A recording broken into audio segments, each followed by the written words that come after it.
आज मैं बात करूंगा इंडिया के ग्रोथ रेट के बारे में। इंडिया की जीडीपी ग्रोथ रेट अभी जो आंकड़ा आया है उस हिसाब से 7.8% रही है, जो कि बहुत अच्छी बात है। डिस्पाइट इतने ज़्यादा प्रेशर के बावजूद यूएस की तरफ से जो 50% टैरिफ लगाया गया है, वो सब होने के बावजूद भी इंडिया की जो जीडीपी ग्रोथ रेट रही है वो 7.8% रही है, जो कि बहुत ज़्यादा इम्प्रेसिव है। और आने वाले टाइम में आप देखेंगे कि इंडिया की ग्रोथ रेट जो है, जीडीपी ग्रोथ रेट, वो 8 को भी पार करेगी, जो कि एक बहुत बड़ी बात होगी। अब आगे क्या? अब देखिए, यूएस ने जो 50% टैरिफ लगाए थे, वहाँ की जो कोर्ट है, वहाँ की पता नहीं कोई यूएस की जो अपील कोर्ट है, उन्होंने उस जो ट्रम्प के जो टैरिफ के डिसीजन को ब्लॉक किया है कि भाई ये अनकॉन्स्टिट्यूशनल है। हालांकि इस चीज़ के लिए वहाँ की जो डोनाल्ड ट्रम्प भी कह रहा था कि हम इसे सुप्रीम कोर्ट में चैलेंज करेंगे। डिस्पाइट दिस, इतने ज़्यादा टैरिफ लगाने के बावजूद हमारी कंट्री काफ़ी अच्छा कर रही है। नो डाउट भारत में बहुत से चैलेंजेस हैं, क्योंकि बहुत बड़ी कंट्री है। लेकिन बड़ी कंट्री होने के साथ साथ ये बात भी है कि इंडिया इतनी बड़ी कंट्री है कि ये जो टैरिफ्स वगैरह हैं, ये अगर कोई कंट्री लगा भी देगा तब भी इंडिया पे ज़्यादा फ़र्क पड़ेगा नहीं, क्योंकि इसमें आप ये देख लीजिए कि भाई इंडिया की पॉपुलेशन 146 या 145 करोड़ के आसपास है, जो कि वर्ल्ड का 17-18% है। तो इतनी बड़ी कंट्री पे ऊपर अगर कोई भी सैंक्शंस लगाए जाते हैं, क्योंकि बहुत पोटेंशियल है, क्योंकि यहाँ की वर्क फोर्स बहुत ज़्यादा है, तो उस वजह से भी ज़्यादा फ़र्क पड़ता नहीं है इंडिया को टैरिफ्स की वजह से, जो कि अच्छी बात है। अब आने वाले टाइम में क्या होगा? देखिए, मुझे लगता है कि डोनाल्ड ट्रम्प को अराउंड, क्योंकि अब ऐसा कुछ सर्वे आया था यूएस में कि around half of the US population जो है वो ट्रम्प को पसंद नहीं कर रही। तो आने वाले टाइम में आप देखेंगे कि यूएस में जो है वो ट्रम्प की पॉपुलैरिटी कम होती जाएगी। और ये बात तो गारंटी है कि नेक्स्ट टाइम ट्रम्प प्रेसिडेंट नहीं बन पाएगा, और वैसे भी बन नहीं सकता, क्योंकि मैक्सिमम 2 टर्म्स ही यूएस प्रेसिडेंट के होते हैं। तीसरा टर्म किसी पर्टिकुलर बंदे को एज ए यूएस प्रेसिडेंट का नहीं मिलता है। तो ये सब चीज़ें हैं। और बहुत अच्छी बात ये रही कि इतना सब हो गया तो इंडिया अब बाकी कंट्रीज़ के साथ भी अलाइंसेस बनाने की कोशिश कर रहा है। अब देखिए, गुड्स पे, सामानों पे टैरिफ लगाए तो हैं, बट ये ज़रूरी थोड़ा नहीं कि भाई हम अपना सामान जो है यूएस को ही बेचेंगे।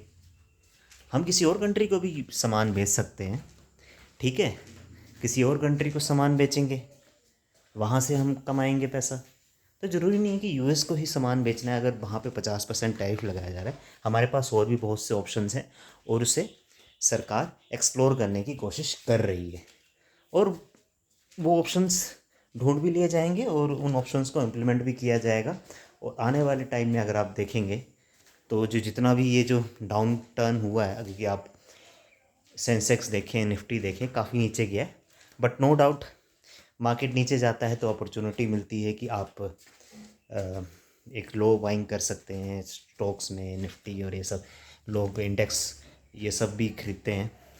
तो आने वाले टाइम में आप देखेंगे कि ये बाउंस बैक करेगा, और इंडिया की इकनॉमी का एक ब्राइट फ्यूचर मुझे दिख रहा है, अगर आप देखेंगे तो। अब चाइना से भी हम बातचीत कर रहे हैं, और कुछ हद तक अगर हम देखेंगे कि चाइना से भी हम अपने रिलेशंस जो हैं सुधारने की कोशिश कर रहे हैं। हालांकि चाइना पे ज़्यादा भरोसा नहीं किया जा सकता, लेकिन ये बात भी सच है कि यूएस पे भी ज़्यादा भरोसा नहीं किया जा सकता।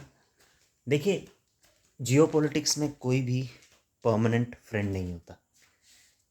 सबके अपने इंटरेस्ट होते हैं कंट्रीज़ के, तो वो चीज़ सबसे ऊपर रखी जाती है। हो सकता है कि अभी हम चाइना से रिलेशंस अच्छे करने की कोशिश कर रहे हो, बट हो सकता है कि इन फ्यूचर वो फिर से कुछ ना कुछ तो होता ही रहता है।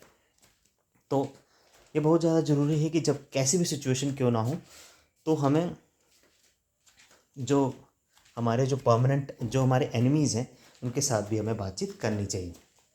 अभी हाल फिलहाल में खबर आई है कि पुतिन जो है वो इंडिया की विज़िट करने आएंगे दिसंबर में, जो कि बहुत अच्छी बात है और इससे हमें काफ़ी फ़ायदा होगा। सस्ते में तो हम भी तेल अभी भी ले ही रहे हैं और वो हम कंटिन्यू रखेंगे कि जहाँ से हमें सस्ता तेल मिलेगा वहीं से ही हम सस्ता तेल लेंगे, है ना। अगर यूएस हमें सस्ता तेल दे तो हम यूएस से सस्ता तेल लेंगे, सीधी सी बात है भाई। यूएस हमें सस्ता तेल नहीं दे रहा तो हम रशिया से ले रहे हैं, जहाँ से हमें बेटर डील मिलेगी वहाँ से ही हम तेल लेंगे ना। ये यूएस को, वहाँ की गवर्नमेंट को समझनी चाहिए बात। हमारे भी कुछ एनर्जी सिक्योरिटी के नीड्स हैं, हमें भी अपनी एनर्जी सिक्योरिटी पे ध्यान देना है कि भाई हम अपनी एनर्जी, जो भी हमारी लोगों की जो एनर्जी की ज़रूरत है, क्रूड ऑयल, पेट्रोल, डीजल, उसको हम पूरा कर सकें। इनफैक्ट ये 145 करोड़ लोगों का देश है, ठीक है।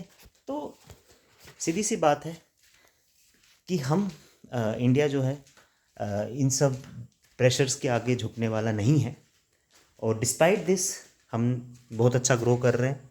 जो अभी मैंने अपने स्टार्टिंग के वीडियो में बताया ही था कि 7.8% की जीडीपी ग्रोथ रेट रही है और आप देखेंगे आने वाले टाइम में ये ग्रोथ रेट बहुत ज़्यादा रहेगी क्योंकि पोटेंशियल बहुत ज़्यादा है।